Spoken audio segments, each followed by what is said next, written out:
Thank you for joining me on my masterclass. Now, today we're talking about why you should never save money in banks.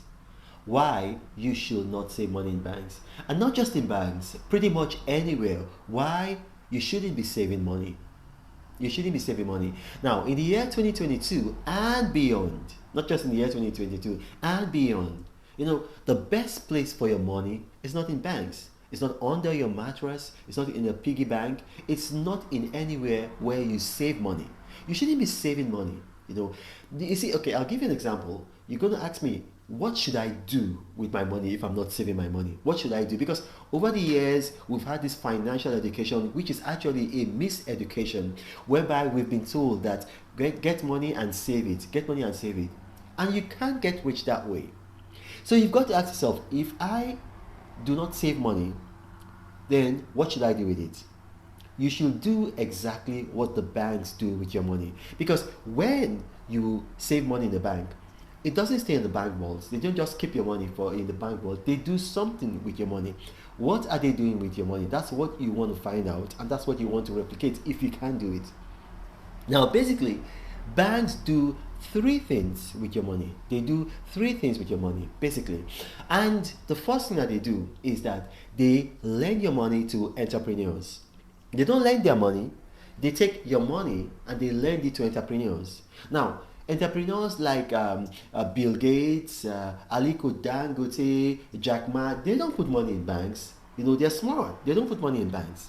It's just regular people, regular folks, salary earners that put money in banks, and then it's now used as a pool to gather a lot of money and then to lend it to people who know what to do with money. Now, this financial system that the world has is not new. It's been on for about 4,000 years. It was invented by Joseph in scripture.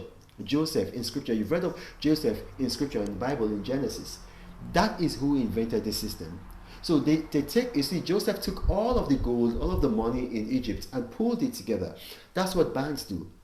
They take money from the little people and then they pull it together until it's a large sum of money, and then they lend it to entrepreneurs.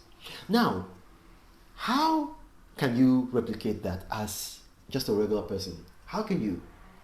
When you buy shares in a company, you're actually lending your money to entrepreneurs in much the same way as when an entrepreneur goes to a bank to borrow your money. Because that's what he borrows your money from the bank and he pays interest, right? Now, that's the same thing that you do when you're buying shares in a company. And if you follow my channel, if you follow me, I've taught you guys how to buy shares. You don't just want to buy shares, you want to buy shares in the S&P 500 index. And I've told you guys, there is no citizenship requirement for you to buy those shares. So you can be a citizen of any country, even a country that is in enmity to America, so somewhere like North Korea, anywhere, you are allowed to invest in the US stock exchange. And I've told you guys how to do it. I gave a list of 7, not one, 7 brokerage firms that have international arms that you can buy shares through.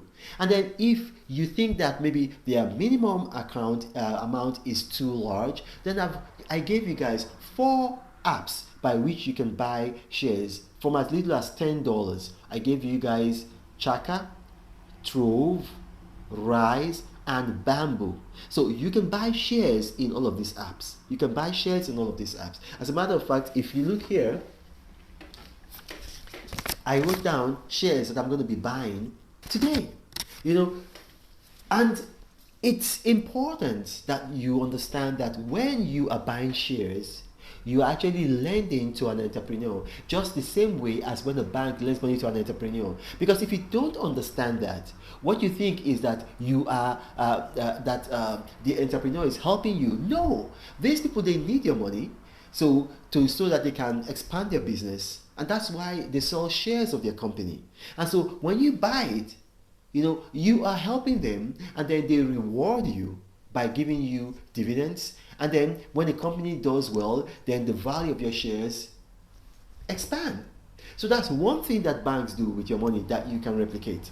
Now, another thing that banks do with your money, the second major thing that banks do with your money is that they charge fees to lend your money. So, for instance, they're not just going to lend your money and then there's just going to be interest rates. What in scripture is called usury. No, they also charge fees. They charge fees. So now, the fees are not so much to large entrepreneurs. They're just to regular people, people who have overdrafts, people who need short-term loans, people who want to buy houses so they're getting mortgage loans, people who even want to buy shares, or people who want to pay for letters of credit. So they charge fees. Now, you might say to yourself, I'm not able to replicate that. Oh, yes, you are.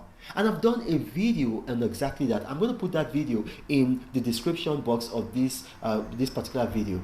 It's called peer-to-peer lending, and it's now very common. I did a video on it. It's so common. You can do it. It's called peer-to-peer lending. Peer-to-peer lending. And so there is a site, it's called Lending Club. They also have an app, and you can join that, and then you can lend your money at a fee and also get interest back, just like a bank.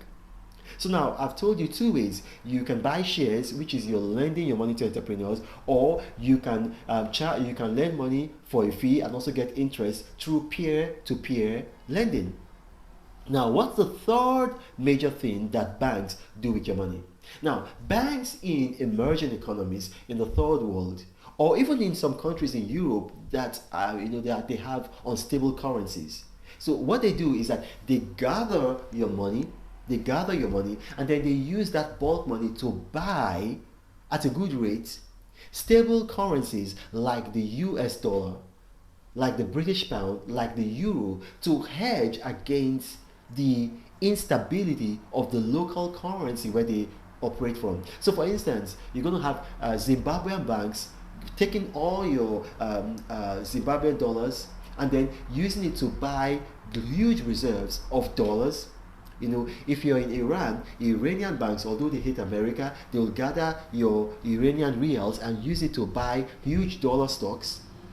If you are in Venezuela, the same thing they're going to do with the Venezuelan bolivar. If you're in Nigeria, they're going to do that. They're doing that a big time with the Nigerian naira. So I'll give you an example now. So if they gather your money, maybe like you're in a country like Nigeria, so the bank has like a reserve. Depositors fund of maybe 1 trillion naira. So if they buy dollars with that amount and then they wait out, like maybe 6 months, they can afford to give you back your money and a tidy interest, because the devaluation of the naira means that by getting 1 trillion naira in dollars and then waiting out 6 months, they've almost doubled their money. So that's what banks do, and you can do the same thing too. And I've taught you guys how to do it. You can buy foreign exchange, you can buy dollars, and then you save in dollars. That's okay, as a business strategy. Now, if it's very difficult for you to get dollars in your own country, then you can get digitized dollars like BUSD. BUSD is Binance USD. It's a digitized dollar. You can get it. So those are the three major areas by which banks make money with your money. But you don't have to stop there. There are other things that you can do. I did a video about the gold ETF. Now, the gold ETF is one of the most stable ways to make money, second only to the S&P 500 index. And a lot of developing countries like Nigeria has one of the best returns of investment in their own gold ETF. It's regulated by the stock exchange of your country. So invest in the gold ETF, invest in cryptocurrency, and then when you invest in cryptocurrency, just stay with either Bitcoin or Ethereum. Don't go to other coins. Don't just go there. They're too risky. Stay with either Bitcoin or Ethereum. Don't go to other coins. Yeah, just stay there, And then if you, give me 1 second, please. Now, if you want to take the risk and you buy some of all those other coins, I don't want to mention their names, the coins might increase in value, but more likely they're going to decrease in value and you're going to lose your money. So I don't want you coming to say, oh, Pastor Reno told me to do this and I did that. No. So these are the areas that you can put your money in rather than saving your money in a bank. The only reason you should save money in the bank is that you're saving to invest, or you have your emergency fund. And even your emergency fund, you can put it in an index fund, because an index fund, you can get your money out in less than 48 hours. So maybe you have an emergency, you can get your money back. So now my name is Reno Omokri. If you watch this video and you have questions arising from this video, then you can put them in the comment section. My staff will curate them, they'll bring them to me and I'll respond to them. So it has to be questions arising from this video. I don't want you telling me that, oh, I love your jacket. I know you do, but that's not what I want to be answering questions about. And then also, I do not have a WhatsApp forum, a Telegram channel, or a Gmail account. Now, a lot of scammers have seen that my videos tend to go viral, and then they create YouTube profiles in my name with my photograph, and then they try to scam people in the comment section. So beware. Now you see people, they give a WhatsApp account number, they give an email address. Those guys are scammers. They're not me. Now thank you for watching, and God bless you.